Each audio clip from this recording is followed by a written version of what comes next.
Hi everyone, it's Maestra Julia. Today we are going to think about two key questions. What's inside a light bulb?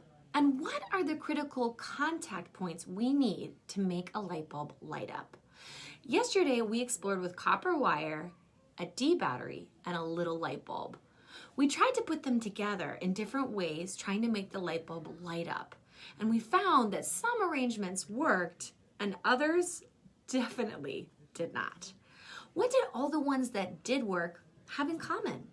It has to do with where our materials were touching. When two materials touch, we call that a contact point. For example, right now, my pen is in contact with me. Where? On my nose. Now let's get a little tricky. I'm in contact with this table. How? The table is in contact with my pen, and my pen is in contact with my finger.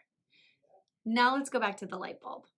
The trick to making our light bulbs light up is that there are 4 critical contact points. These 4 points have to be touching in order for the light bulb to light up. Let's start with our battery. You may have noticed that the battery has a plastic coating all the way around it. Touching the battery here with the light bulb or with the wire didn't cause anything exciting to happen. That's because the critical contact points on a battery are the metal parts on either end. There's the positive side of the battery, marked with a plus, and the negative side of the battery, marked with a minus sign. You can tell the difference because the positive side has this little node that's sticking out. Now let's look at the light bulb. There's a lot going on here. There's the glass casing around the outside protecting the bulb. There's the metal part that you can screw in. There's a dark ceramic ring, a little metal dot on the bottom, and then we can look inside. Inside, there are 2 copper wires sticking up, a glass bead holding them straight and apart from one another, and then connecting the 2 wires, we see a little skinny bent wire that we call a filament. The filament is the part that actually lights up when you turn on your light bulb. But you know what? In order to figure out what's really going on here, I think we need to break something. Kids, do not try this at home without an adult, and definitely do not try this until we are done with all of our electricity lessons. You'll need your light bulb in one piece until then. I'm going to start by taking my light bulb and some pliers. I'm going to use these pliers to squeeze the light bulb until it breaks, so I'm going to wrap it in a paper towel. That way I won't get broken glass everywhere. You might even hear a pop if you listen closely. There it is.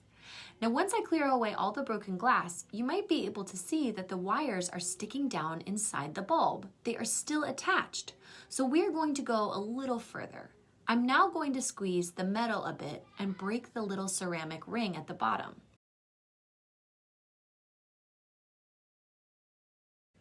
If you look closely, you'll see that one of the wires goes all the way down to the bottom of the light bulb. It's actually touching that little metal point at the bottom. The other wire was a little bit trickier to see. Do you see it sticking out right here? That's because it was actually touching the metal where you screw in the light bulb. In other words, the wires of the light bulb are touching the metal side and the metal bottom.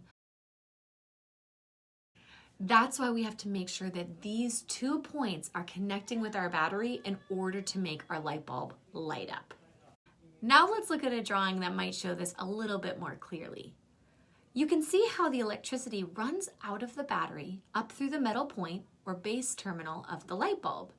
It goes through the wire, up across the filament, down the other wire, and out through the metal side terminal. If we're using wire, the current then goes down through the wire back to the negative part of the battery. Now it's your turn. Can you label the parts of a light bulb and find the 4 critical contact points needed to light those light bulbs? Have fun, everyone. I'll see you later. Bye, scientists.